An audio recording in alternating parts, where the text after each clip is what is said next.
Irmãos, Apocalipse capítulo 3. Apocalipse capítulo 3, versículo 7 é a carta que a igreja mais gosta. Toda igreja gosta dessa carta. Eu também. Diz assim a palavra de Deus, Apocalipse 3, do 7 a seguir. E ao anjo da igreja que está em Filadélfia escreve: isso diz o que é santo, o que é verdadeiro, o que tem a chave de Davi, o que abre e ninguém fecha, e fecha e ninguém abre. Eu sei as tuas obras, eis que diante de ti pus uma porta aberta e ninguém a pode fechar. Tendo pouca força, guardaste a minha palavra e não negaste o meu nome. Eis que eu farei aos da sinagoga de Satanás, aos que se dizem judeus e não são, mas mentem.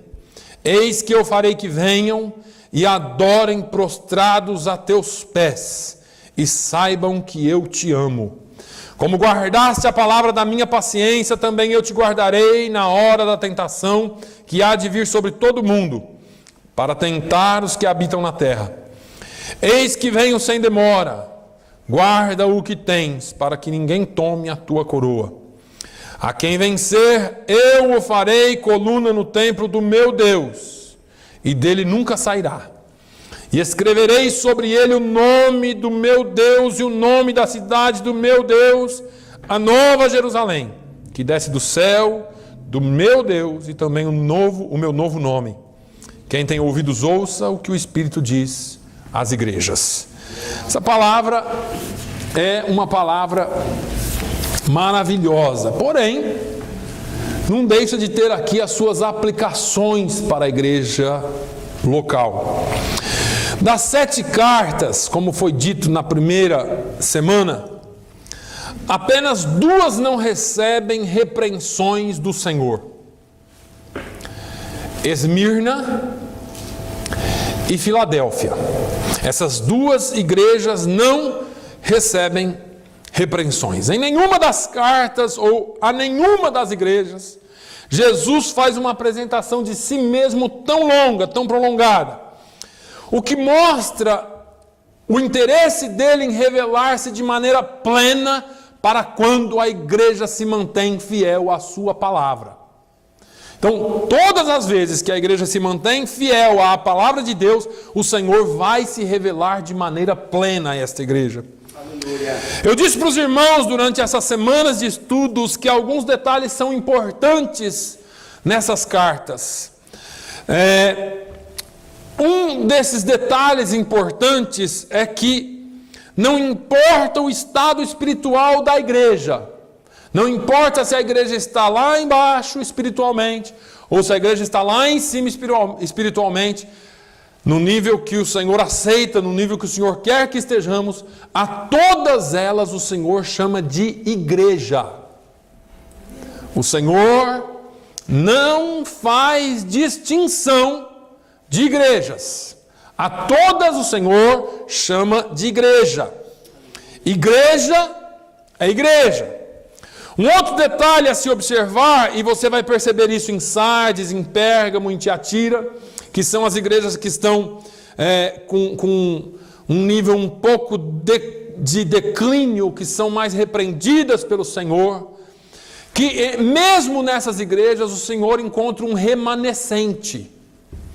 Então é interessante que todas são igrejas, as que estão para nós e para Deus numa situação difícil, ainda há um povo, ainda há um remanescente que o Senhor chama de meu povo. Há um povo fiel, há um povo que é fiel a Deus. Falamos aqui no domingo passado de Sardes, quando surgiu a reforma protestante, quando os líderes da própria reforma perderam o foco e começam a disputar posição, começam a disputar poder, e aí a reforma como que se perdeu a razão de ser, porque a reforma veio como que para dar um levante na igreja, para começar tudo de novo, parecia que ia bem, mas depois começaram as mesmas disputas por cargo, liderança, denominações, quem ia ser o líder, quem não ia, e voltaram os mesmos vícios da igreja anterior. E aí, eu disse aqui até que um dos biógrafos de Martinho Lutero diz que nos últimos dias dele, ele padeceu grande angústia, porque ele percebeu que a reforma não tinha alcançado o propósito que ele esperava que alcançasse.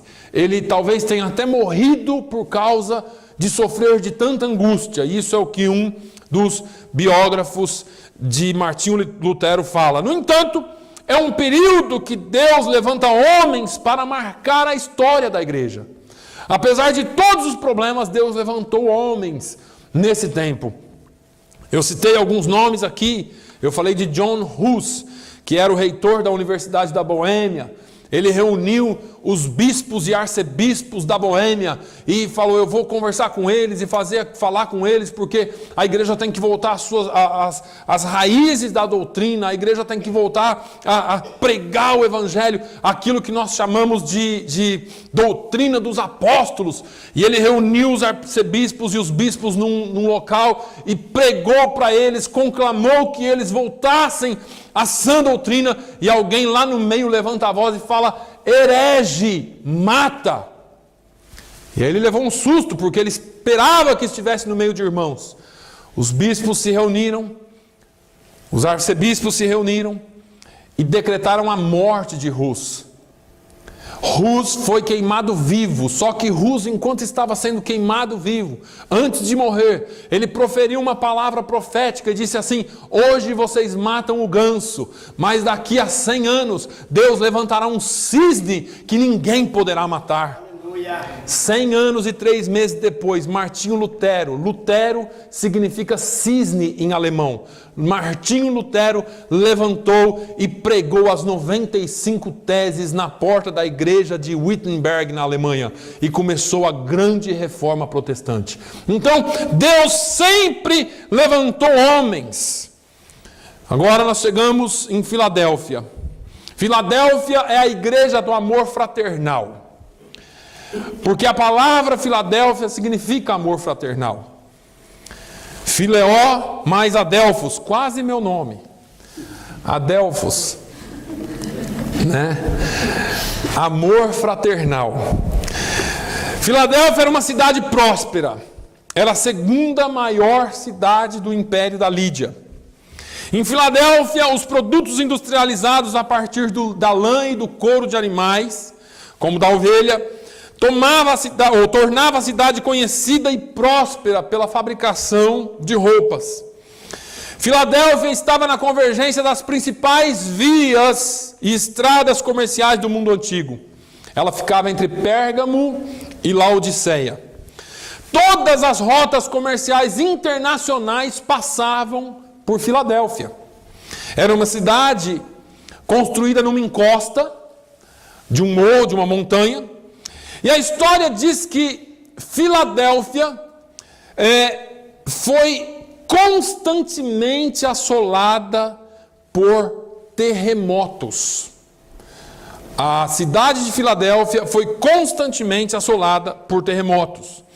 Por causa dessa constância de terremotos, dessa constância de problemas naturais, né, de catástrofes naturais, os habitantes de Filadélfia tornaram-se um povo solidário, mais humano, mais sensível. Eles estavam acostumados às tragédias, portanto, eles se uniam para vencer as tragédias. Eles entendiam que quando as pessoas entravam em tragédia, eles precisavam ajudar, porque isso força um pouco.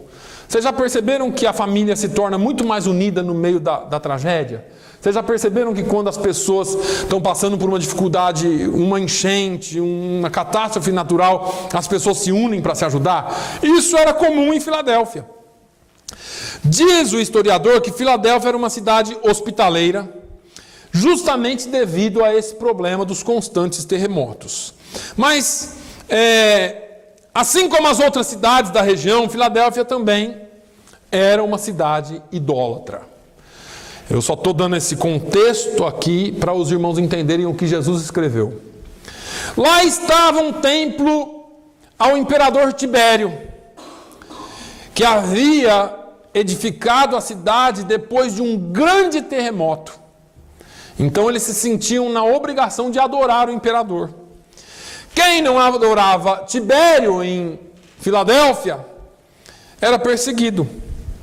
Agora, tinha outros templos a outras divindades pagãs, a outros imperadores, mas no meio deste enxame, no meio deste tumulto de idolatria, Deus plantou a sua igreja. Havia um povo escolhido, havia a igreja do Senhor. Filadélfia é a igreja que, assim como Esmirna, vai nos confrontar. Filadélfia é a igreja que, ao contrário de Tiatira, é fiel. É a igreja que investe em relacionamentos. Eles sabem amar uns aos outros com amor fraternal. É interessante que Jesus começa essa carta como todas as outras.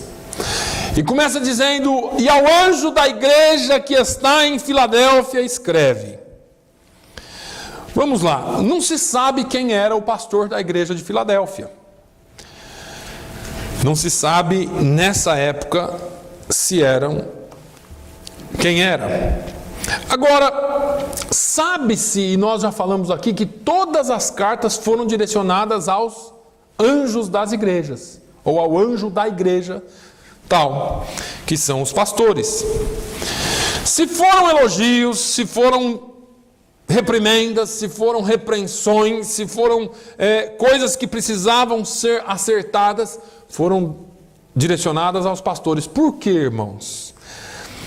Isso é forte, isso é muito forte. Se o irmão observar, se o irmão folhear a Bíblia, o Antigo Testamento, nós vamos perceber que todas as vezes que Israel se desviou, que todas as vezes que Israel deixou o caminho, esse desvio, essa perda de direção, começou com a liderança da igreja, começou com a liderança do povo.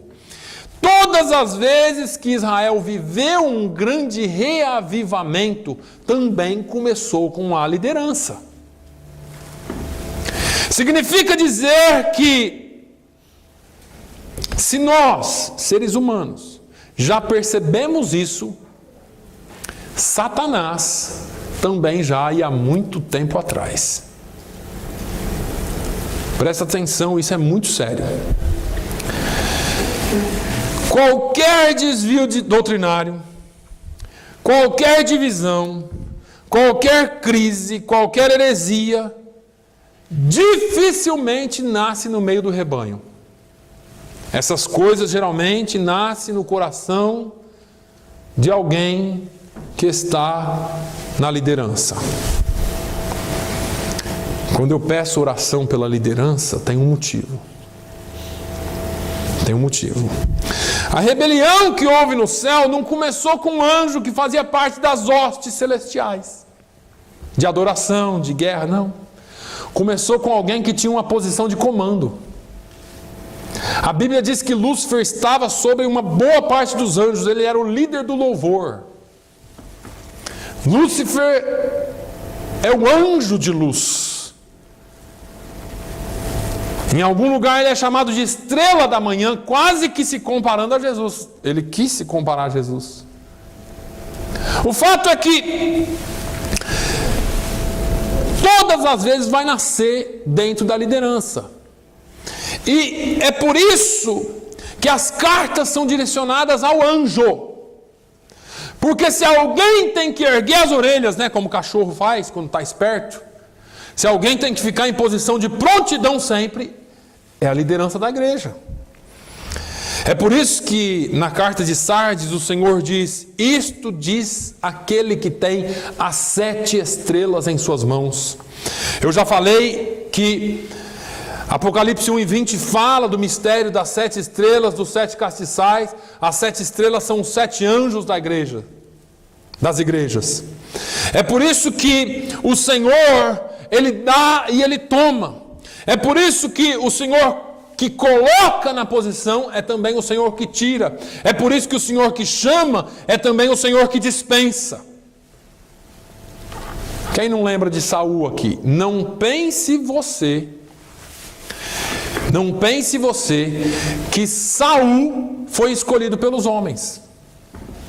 A Bíblia diz que o povo de Israel rejeitou Deus. Não quis ser comandado mais por Deus. E aí, o povo de Israel falou que queria um rei. E Deus chamou a Saul. A Bíblia diz que Deus fala com Saul, com Samuel, e diz assim: Samuel, vai em tal lugar e bate lá naquela porta. Ou melhor, Samuel, em determinado dia você fica em casa, porque alguém vai vir bater na sua porta, e esse é o varão que eu já escolhi para ser rei sobre o meu povo. Veja que quando Deus chamou Saul, o povo não quis, mas Deus escolheu. Agora, o mesmo homem que é escolhido por Deus lá em 1 Samuel 9, é o mesmo homem que Deus rejeita em 1 Samuel 15. Presta atenção nisso. Ele chamou Saul em 1 Samuel 9, e depois lá no capítulo 15 ele foi rejeitado por Deus. Agora, corremos o risco de começar a caminhada bem, porque fomos chamados. E por conta do nosso desvio, que o Senhor nos guarde disso, sermos dispensados do trabalho, sermos rejeitados por Ele, porque nós desviamos, porque nós não achamos o caminho. É por isso que Paulo diz, e eu sempre falo aqui: trago o meu corpo sob sujeição, para que pregando a muitos não venha ser envergonhado. Paulo falou: olha, se tem uma coisa que eu faço é sujeitar o meu corpo a Deus, porque se eu não sujeitar o meu corpo a Deus, sujeitar o meu corpo o tempo todo, eu posso envergonhar o Evangelho de Cristo. Irmãos, esse negócio é muito sério. Nós precisamos vigiar, certo? Nós precisamos vigiar. Vamos lá. Falando do anjo da igreja de Filadélfia, na terceira epístola de João, no versículo 1, João envia a sua epístola para um pastor em Filadélfia chamado Gaio. Gaio, ou amado Gaio.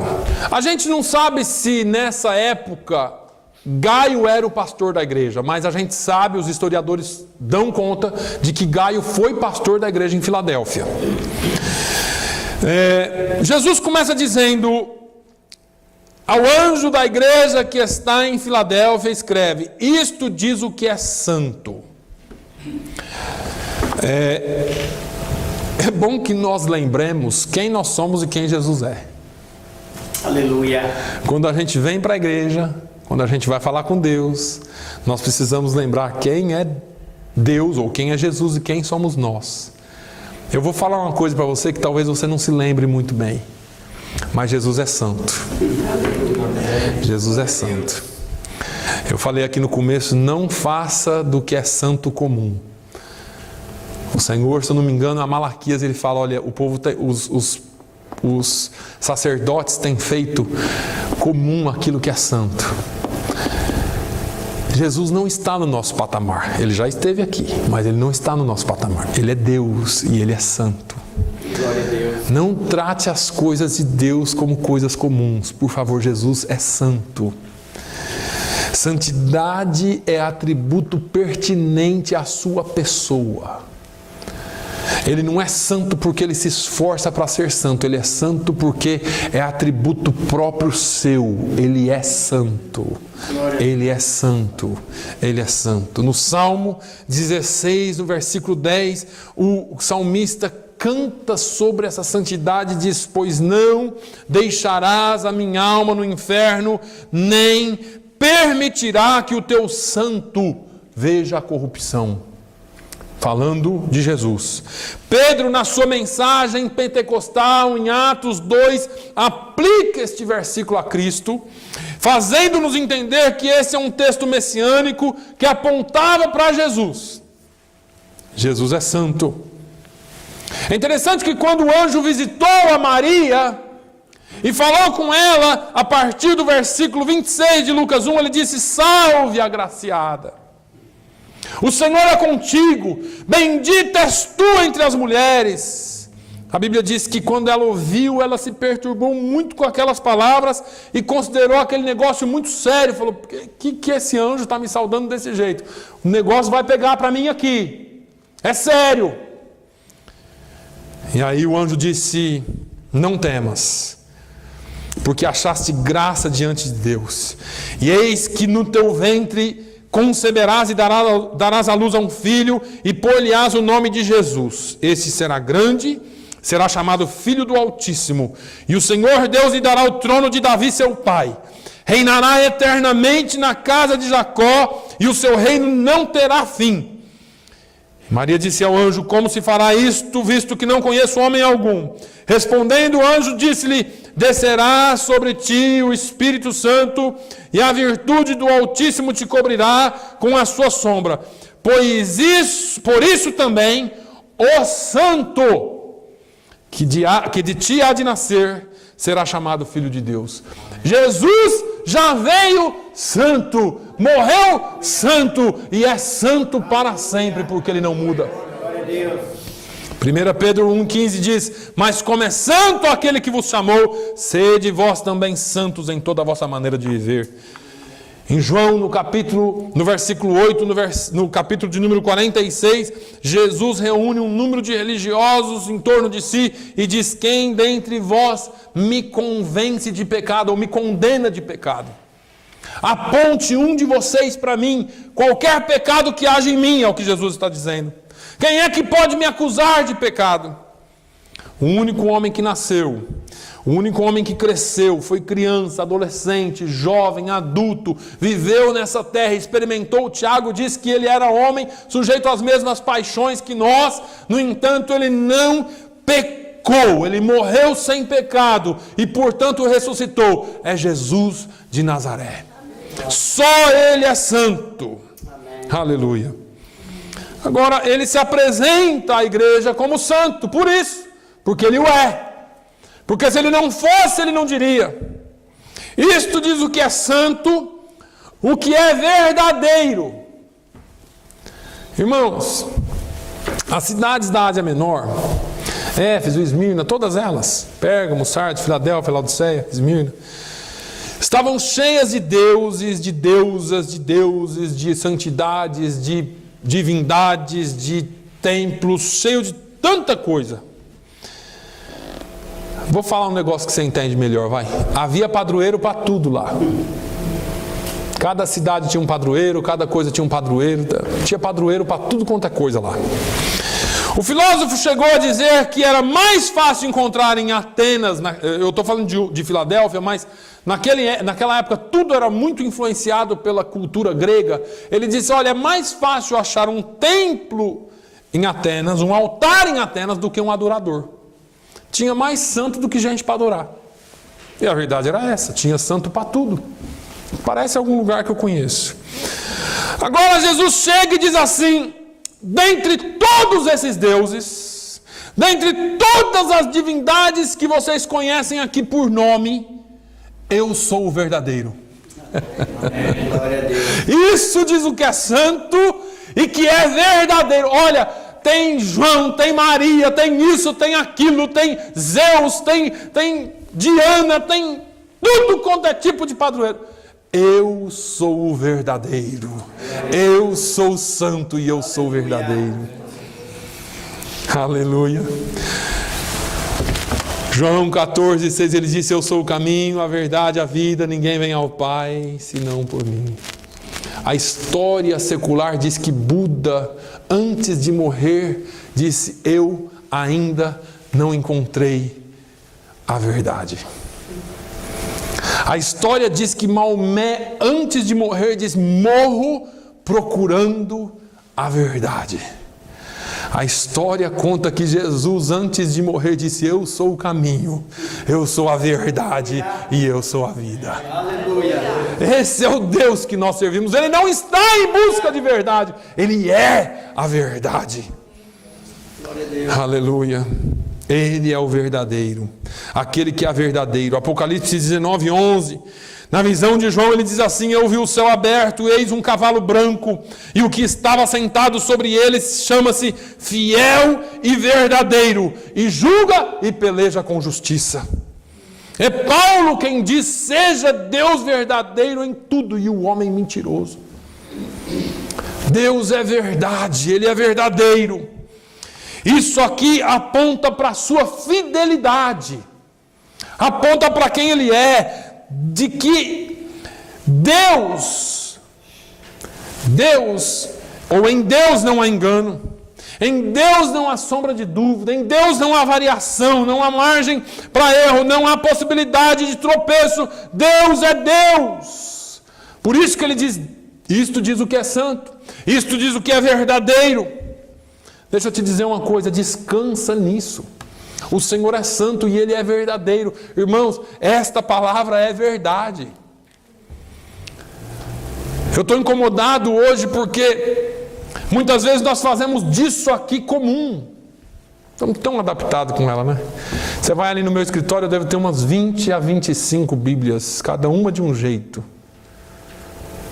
Nas nossas casas aqui, talvez todos nós tenhamos mais de uma. E tem gente que não tem em casa, mas no telefone tem 185 versões, 1000 idiomas e tudo quanto é coisa da Bíblia. Mas não lê, nem em português. Tem até em javanês, mas não lê nem em português. Escuta, essa palavra aqui, ela é viva e ela é eficaz. E ela é mais penetrante do que a espada alguma de 2 gumes. E ela é apta para discernir as intenções do seu coração.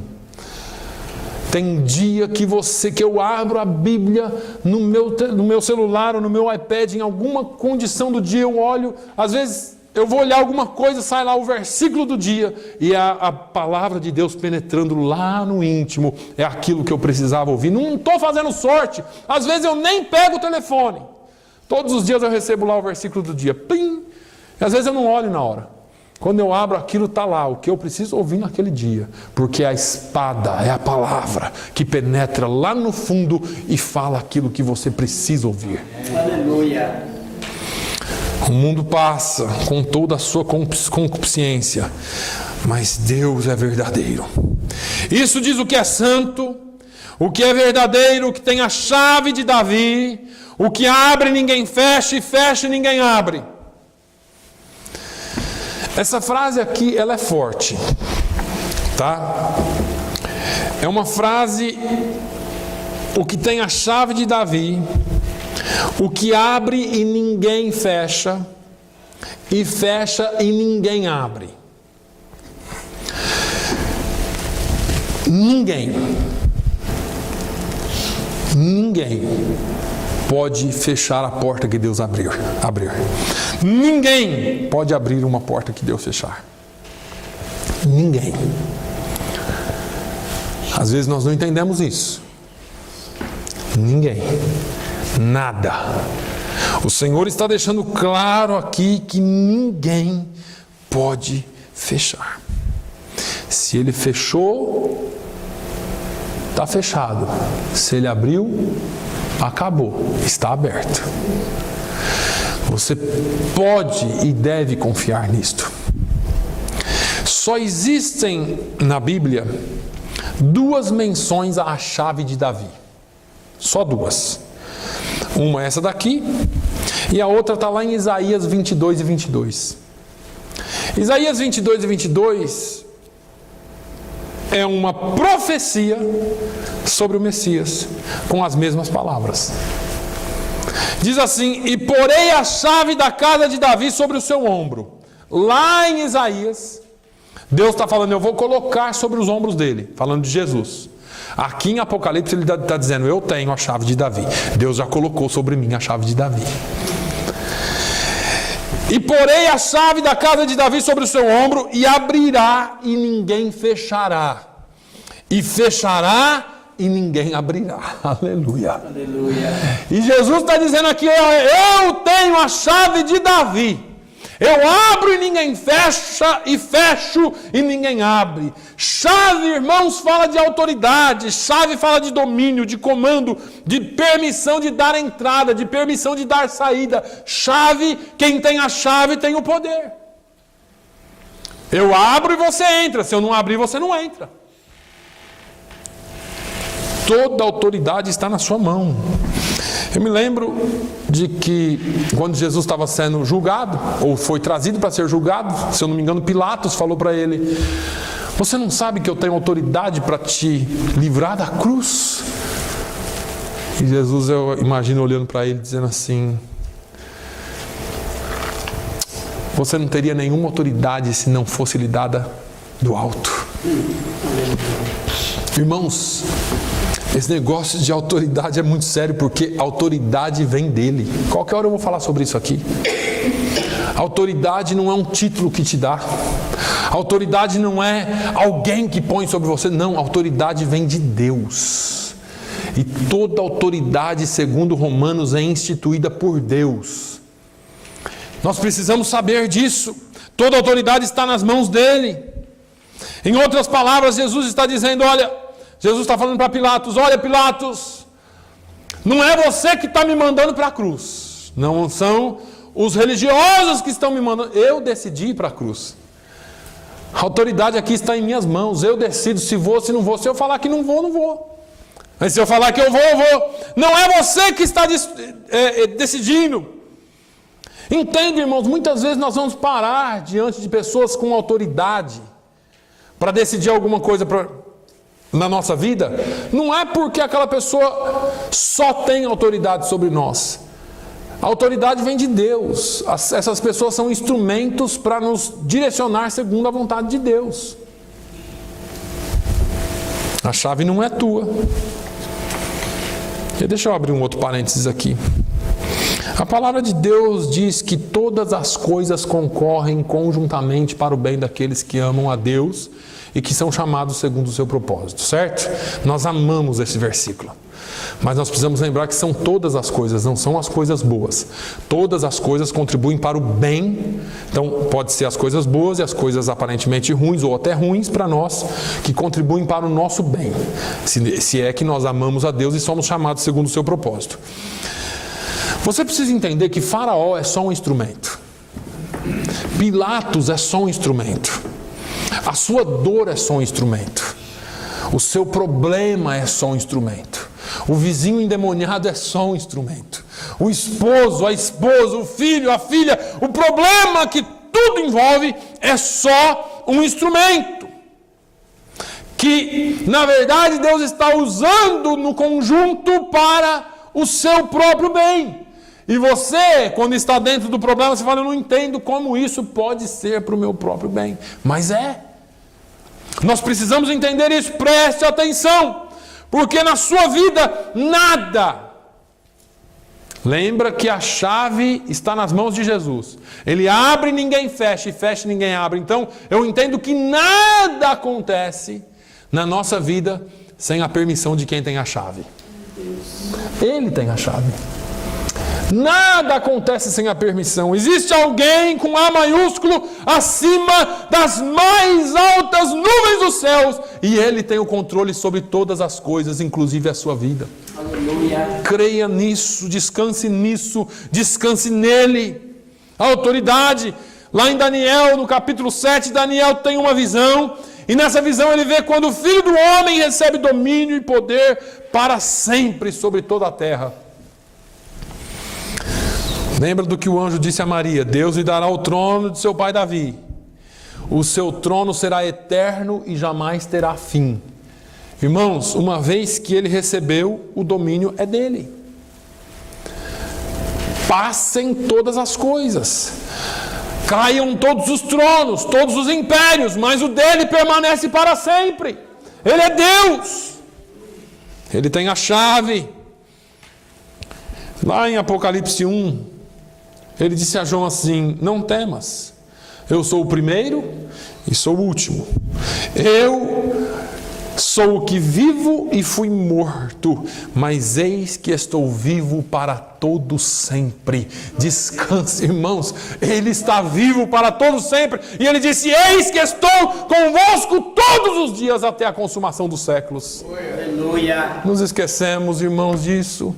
Jesus é conosco, Ele tem a chave, a autoridade dEle. E Ele disse assim: e tenho as chaves da morte e do inferno. Ai, pastor, acho que eu vou morrer. Não vai morrer. Se Jesus não te chamar, você não vai morrer. Ai, pastor, para de chorar, porque Jesus tem a chave da morte e do inferno. Ele é o dono da vida e é Ele quem controla todas as coisas. Amém. Aleluia. A porta que Deus abriu para você, nada pode impedir. Nada pode impedir. Só que aquele fechar também, ninguém pode abrir. Não adianta ninguém caluniar você. Não adianta fazer macumba. Não adianta colocar seu nome na boca do sapo. O sapo vai morrer seco, coitado. Não adianta. A porta que Deus abre, ninguém pode fechar. O que Deus programou para você na eternidade, o que Ele planejou, eu falei aqui quarta-feira, Jó disse: sei que tudo, bem sei que tudo podes, e que nenhum dos teus pensamentos pode ser impedido. Esse é o nosso Deus. Nada pode impedir o agir de Deus. Não adianta armar cilada, não adianta puxar o tapete, não adianta a porta que Ele pôs diante de você está aberta e ninguém pode fechar. Pastor, o inferno se levantou, é claro, é o papel dele. Se o inferno não se levantar, eles estão aleijados, não estão podendo nem se levantar. O papel dele é ser opositor. Mas lembre-se, todas as coisas contribuem, cooperam conjuntamente para o bem daqueles que amam a Deus. Todas as coisas. Vamos lá. Conheço as tuas obras. Outra vez, nós já vimos aqui. E observamos que todas as cartas seguem o mesmo padrão, a mesma estrutura. Em todas elas Jesus se identifica primeiro, em todas elas Ele se revela, e depois Ele revela o seu conhecimento sobre a igreja, depois vem as reprimendas, depois vem os elogios e as promessas. No caso de Filadélfia, não há repreensão. No caso de Filadélfia não houve reprimenda. A igreja de Filadélfia simplesmente não é repreendida nenhuma vez na carta inteira. Quero te fazer uma pergunta hoje de novo. Em que igreja você congrega? Onde nós congregamos? Ah, pastor, eu sou batista de nascença. Nasci batista e vou morrer batista. Eu sou assembleiano, do reteté, pentecostal roxo, canela de fogo, não mudo. Ixi. E você? Eu sou presbiteriano, sou mais light. Não, não é isso que eu estou perguntando. Em qual dessas igrejas você congrega? Você congrega em Tiatira, em Sardes, em Esmirna, em Laodiceia, em Filadélfia? Qual delas você congrega? Olha para o perfil dessas igrejas. Entenda, em qual pastor, eu sou católico. Vovó, bisavó, tudo, não tem problema. Vamos para o Apocalipse a partir do capítulo 2. Em qual dessas igrejas você congrega? Qual é a sua igreja? Como está a sua vida, em outras palavras, diante de Deus? Porque o Senhor está te corrigindo, te repreendendo, te chamando à responsabilidade? Ou será que Ele está dizendo: está tudo bem com você e eu sou contigo? Agora, independente da sua situação e de que igreja você esteja congregando, é bom porque a palavra de Deus diz que o pai corrige o filho que ama. Ainda que você seja Laodiceia, ou talvez você seja Tiatira, ou Sardes, ainda que o Senhor esteja dando um aperto em você, é bom porque você ainda está vivo. E o Senhor está te chamando: vem, volta para mim, ainda há oportunidade, chance de arrependimento. Em que igreja você está congregando? Filadélfia não foi repreendida. Eu não sei se você está entendendo o que eu estou querendo dizer, mas Como que está a sua vida diante de Deus? Como está a minha vida diante de Deus? Será que a gente está num nível aceitável ou será que a gente está num nível que Deus precisa dar uns puxão de orelha? Eis que diante de ti pus uma porta aberta e ninguém a pode fechar. Deixa eu voltar um pouquinho no que eu disse agora há pouco. A cidade de Filadélfia estava na convergência das principais rotas comerciais do mundo antigo. Filadélfia ficava numa região fronteiriça. Como Filadélfia era uma cidade de trânsito, ela influenciava, ela distribuía valores para toda a sua região.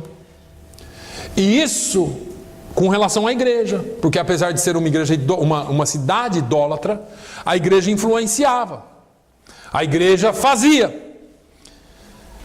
Por isso o Senhor disse: eu pus diante de ti uma porta aberta.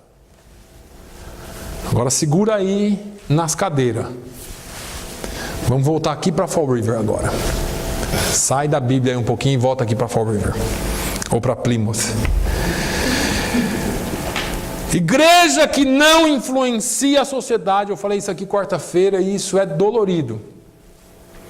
A igreja que não influencia a sociedade em que vive tem uma dívida com o Calvário. Tem uma dívida com a cruz. O Senhor nos chamou, o Senhor nos escolheu, o Senhor nos tirou de onde estávamos, nos salvou, nos transportou do reino das trevas para o Filho do seu amor, limpou os nossos pecados, vestiu-nos de branco, nos deu um novo nome, uma nova história, um novo final que é a eternidade. E aí nós nos reunimos dentro de 4 paredes e formamos um clube. O Senhor está chamando essa igreja à responsabilidade. Se nós não estamos influenciando esta cidade, se nós não estamos influenciando esta comunidade, esta região, nós temos uma dívida com a cruz do Calvário. E o Senhor está nos chamando a essa responsabilidade. Filadélfia exportava valores, Filadélfia exportava princípios, a igreja. O que é que a igreja moderna está fazendo? Importando. Não está exportando, está importando. Ah, vamos fazer louvorzão, porque lá no mundo tem show, então a gente traz aqui um showzão também e a gente vai atrair os jovens do mundo. Não tem nada contra quem... Eu só estou usando alguns exemplos. Ah, vamos fazer isso porque a gente atrai bastante gente e a gente vai importando valores.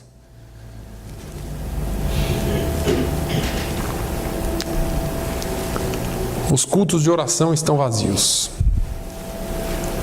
Os cultos de ensino da palavra de Deus estão vazios. As igrejas que se preocupam em ensinar e nem tanto em fazer muito barulho estão vazias.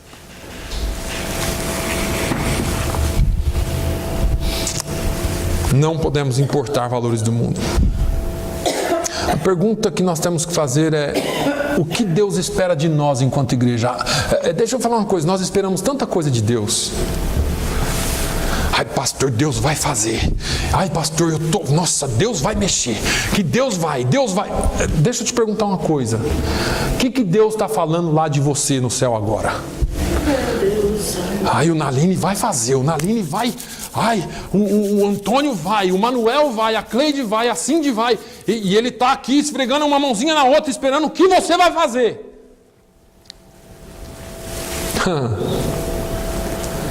A expectativa que nós temos de Deus teria que ser ao inverso. A questão teria que ser: o que é que Deus está esperando de mim e eu não estou fazendo? Nós precisamos ser uma igreja que influencia e não uma igreja influenciada. Esse período de 1750 até o início do século 20 é o período em que Deus levanta homens que perturbam o inferno. Eu falei aqui que John Wesley, com 72 anos de idade, iniciou o grande reavivamento na Inglaterra. 72 anos de idade. Tem alguém aqui já acima dos 70? Ainda não, né?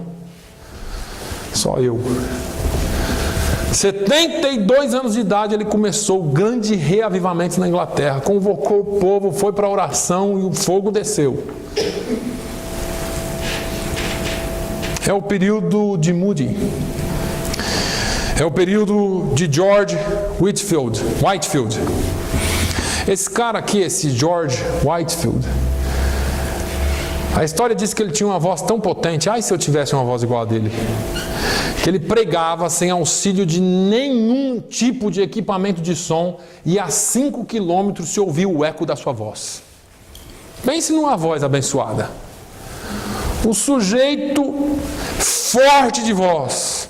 Foram homens que influenciaram o mundo de então. A Inglaterra, a Escócia, a Irlanda, os Estados Unidos, o Canadá. As nações do mundo nesse período foram impactadas, estrondosamente afogueadas pelo Evangelho. Porque eles exportavam, eles entregavam, eles tinham no seu coração um fogo de passar adiante a chama do Evangelho.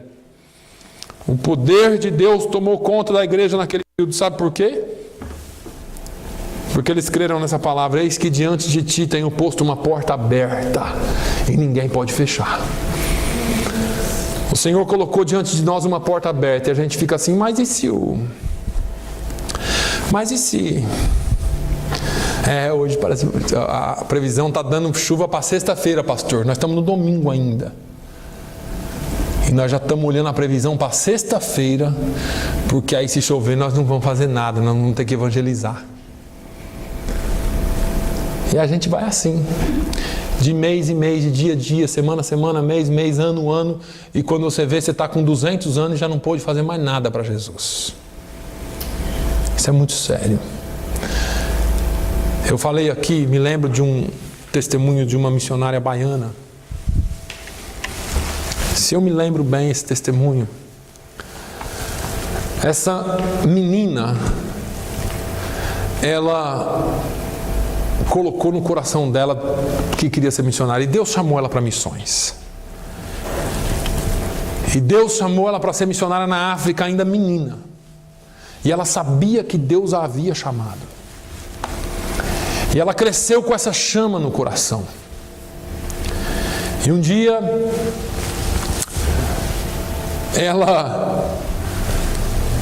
Deus chamou ela e disse assim, está na hora de você ir. Ela já era uma moça e ela falou assim, Senhor, eu vou, mas eu queria tanto fazer uma faculdade. É meu sonho fazer uma faculdade. E Deus abriu as portas para ela e ela entrou na faculdade. Muito pobre, não tinha condições, mas Deus abriu uma porta, ela fez faculdade. Quando ela se formou na faculdade, Deus falou, está na hora de você ir. Ela falou assim, Senhor, eu queria muito trabalhar no banco. Não posso nem falar essa palavra aqui, mas vou falar.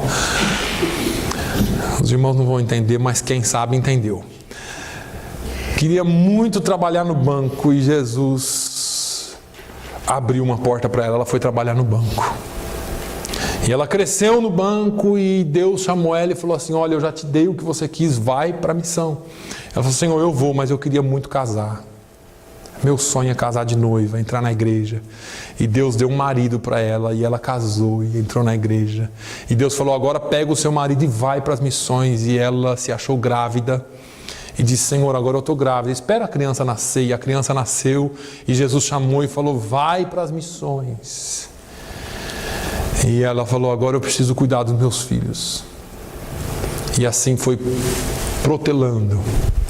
E ela conta esse testemunho. De que um belo de um dia ela sentiu uma dor na perna e foi ao médico e estava com câncer no fêmur. E aí você fala assim, mas Deus vai fazer isso?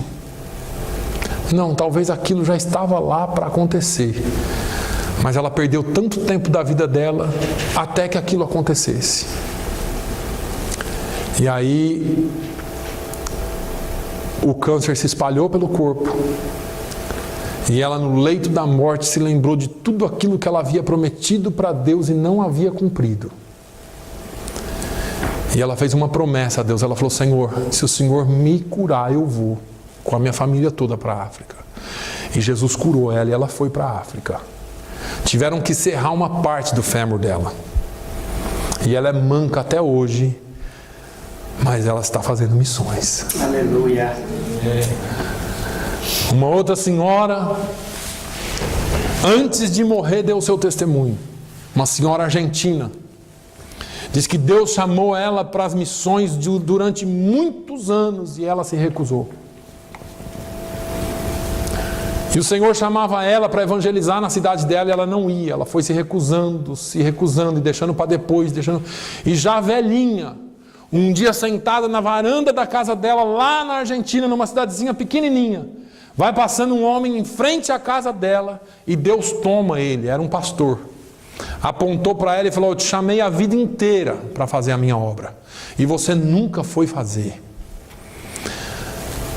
E Deus deu uma palavra muito dura para ela. E ela deu o testemunho e morreu. Ela dava o testemunho com lágrimas. Eu ouvi o testemunho de um pastor numa convenção de obreiros com quase, eu não me lembro quantos mil obreiros tinha.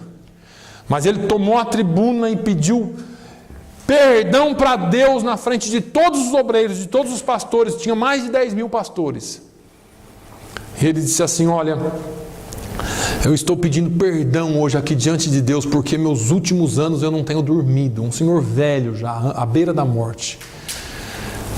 Porque eu deixei de fazer muita coisa para Deus e coloquei muita gente no inferno por causa de picuinha.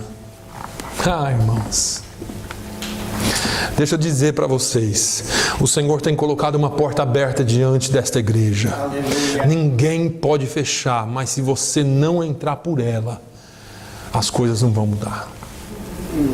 Eis que eu tenho posto diante de ti uma porta aberta. Deus nos chamou para influenciar o lugar onde nós vivemos. Você saiu lá do Sergipe, rodou o mundo inteiro e veio parar aqui, por que será? Você saiu lá do fundo de Minas Gerais lá e veio parar aqui, por que será? Deus te tirou lá de onde você estava, numa boa, lá onde você cresceu, estava tudo bem, você veio para cá. Por quê? Para ficar rico? Não, o Senhor tem uma obra na sua vida aqui. Eis que diante de ti eu pus uma porta aberta, ninguém a pode fechar, mas você precisa entender isso. Deus te chamou para um propósito. O problema é que a gente chega nos lugares e somos influenciados. Nossa, tem um negócio aqui que eu acho que aquele povo que faz hipnotização podia usar. É o tal do dólar. Pelo amor de Deus, aqui esse negócio é bênção demais. Ou então é bênção de menos, mas que o povo gosta disso, gosta. Eu também gosto. Nós precisamos. Temos que trabalhar. Agora, irmãos, não troque os seus valores por causa do dinheiro. Eu vou falar uma coisa aqui, tem exceções.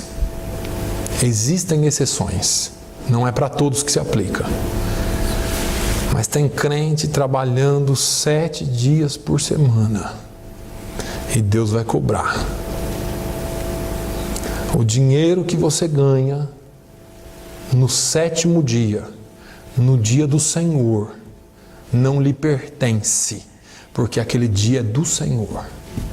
E Deus não aceita, Deus não troca, Deus não quer que você faça isso.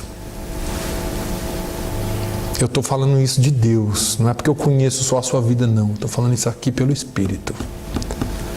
Você está em desobediência com Deus. O Senhor trabalhou 6 dias e no 7º descansou. E Ele pediu, Ele determinou que fosse assim na nossa vida. O 7º dia do Senhor. Pastor, eu trabalho com escala e não dá. Um dia você tem que tirar para Deus durante a semana. Pastor, eu sou dono do meu próprio nariz. Então você define a sua vida, porque Deus está te cobrando. Nós não podemos ser influenciados, irmãos. Eu estou quase terminando aqui, a gente vai continuar domingo que vem, mas deixa eu só concluir esse tópico. Quando nós chegamos nas escolas, quando nós chegamos nas empresas, quando nós chegamos nos lugares onde Deus nos colocou, tem crente que fica maravilhado, e eu louvo a Deus, porque às vezes Deus nos traz aqui, nós somos um Zé Ninguém aqui, aí a gente chega aqui e Deus nos exalta. E aí nós chegamos nos lugares que Deus nos coloca, e ao invés de influenciarmos, somos influenciados. Aí nós assumimos as posições que Deus quer que nós assumamos, e aí nós somos influenciados. O grande problema do crente, eu vou usar uma expressão aqui que acho que todo mundo conhece, é que os crentes não conseguem ser crentes garças. Sabe garça? Sabe aquele passarinho garça? Tem as pernonas desse tamanho assim e ele fica aqui em cima. A garça pisa na lama, mas não suja as penas. Não sei se você entendeu. Paulo falou assim, olha, eu me fiz de todas as coisas para ganhar a muitos. Só que Paulo, ele não se sujava com aquilo que os outros faziam. Tem crente que não consegue pisar na lama sem se rolar. Ah, já que eu estou aqui mesmo, deixa eu dar um mergulho. Não, irmão, nós temos que ser crente garça. Você pisa na lama, mas você está acima dela. Você não se influencia por ela. Os crentes logo mancham as penas, né? Mancha pelas propostas do dinheiro. A pior coisa aqui é o dinheiro, irmão. A barganha. Não, mas eu vou dar o dízimo, pastor. Não, mas eu sou fiel. Você acha mesmo que Deus está preocupado com o dízimo do seu domingo, do seu dia santo? Você acha mesmo isso? Como eu disse aqui, tem exceções. Mas nós precisamos aplicar para a nossa individualidade. Ah, o fulano lá trabalha, eu também vou trabalhar. Ele é policial, ele trabalha com escala, ele é enfermeiro, ele é médico. Eu não. Eu vou trabalhar no domingo se eu quiser. Ah, mas o patrão mandou, pastor. Peraí, você tem que honrar o seu patrão, mas primeiro de tudo você tem que honrar a Deus. Você atender o seu patrão 1, 2 vezes é uma coisa, numa emergência é uma coisa. Você fazer daquilo um costume é outra. Então, pera lá, presta atenção, porque mais importa obedecer a Deus do que aos homens. Ah, pastor, se eu não for no domingo, ele me manda embora. Confia no Deus que abriu a porta, porque a porta que Deus abriu é maior do que a que o teu patrão tem para você. Aleluia, glória a Deus. Você é crente, mas tem hora que você não crê nisso. O Senhor espera que a sua igreja se posicione como agente influenciadora nesta nação, neste mundo. Os homens que eu citei anteriormente, eles provocaram mudanças, influenciaram de tal forma que até hoje sofremos as suas influências. Eu falei aqui que Knox mudou a Constituição da Escócia. Até hoje a cultura e a Constituição da Alemanha é influenciada por Martinho Lutero. O mundo foi influenciado por Martinho Lutero. O protestantismo está no mundo inteiro. A história dos Estados Unidos da América, todos nós conhecemos aqui, mas foi um grupo de homens que saíram do seu país de origem por causa da perseguição religiosa, por causa da falta de liberdade religiosa, entraram em barcos e vieram para cá e chegaram aqui e dentro do navio assinaram um tratado dizendo que esse país seria construído, seria alicerçado nos princípios cristãos. Eles não assinaram um documento dizendo que aqui todo mundo tinha que ser cristão. Eles assinaram um documento dizendo que os princípios desse país seriam alicerçados nos princípios cristãos. Aí vem as influências. Vou trazer de novo para cá só para a gente terminar. Estamos influenciando Fall River e região? Influenciamos o lugar onde moramos? Quantas vezes aqui, irmãos, você orou pelos seus vizinhos? Jesus, salva os meus vizinhos. Se for para me usar para salvar os meus vizinhos, me use. Mas salva os meus vizinhos, salve os que estão em redor da minha casa. Como que é lá os seus vizinhos? O que eles pensam de você? Aquele crente ali, eu vou falar, viu? Ou raça. Se ele estiver pensando isso, influenciado pelo inimigo, ainda tudo bem. Agora, e se você estiver dando asa para ele falar isso de você? Se você estiver dando motivo para que falem isso de você. Estamos influenciando o lugar onde vivemos. A nossa cidade sofre a influência da nossa presença. Eu já falei aqui, se um dia a gente sair daqui, o que é que vão falar da gente? Graças a Deus esse povo mudou desse lugar. Ainda bem que fecharam essa igreja, não aguentava mais. Ou será que eles vão falar assim: perdemos. Esta vizinhança perdeu uma grande influência. Quando você muda da sua casa, os vizinhos batem palma, ou será que o dono da casa fala assim: pelo amor de Deus, fica, não vai, você vai fazer falta aqui? Como que é a sua influência onde você vive? Estamos influenciando a nossa cidade, ou Fall River só sabe que existem igrejas, crentes reunidos a semana inteira? E agora eu vou bater pesado em todo mundo aqui, porque a gente lava as nossas mãos, mas será que nós influenciamos a política de Fall River? Será que nós influenciamos a economia de Fall River? Será que nós influenciamos a moral de Fall River? Será que nós influenciamos o índice de criminalidade de Fall River? Pastor, nós somos em 200 milhões de crentes, mas tem crime como nunca teve antes. Já viram isso aí? Pastor, nós somos metade da população é crente, mas nunca teve tanta corrupção, tanto crime. O que esses crentes estão fazendo que não colocaram o joelho no chão ainda? Ah, pastor, Fall River vai de mal a pior. A igreja precisa dobrar os joelhos e entrar em oração de guerra para que Deus destitua o principado que está sobre a cidade.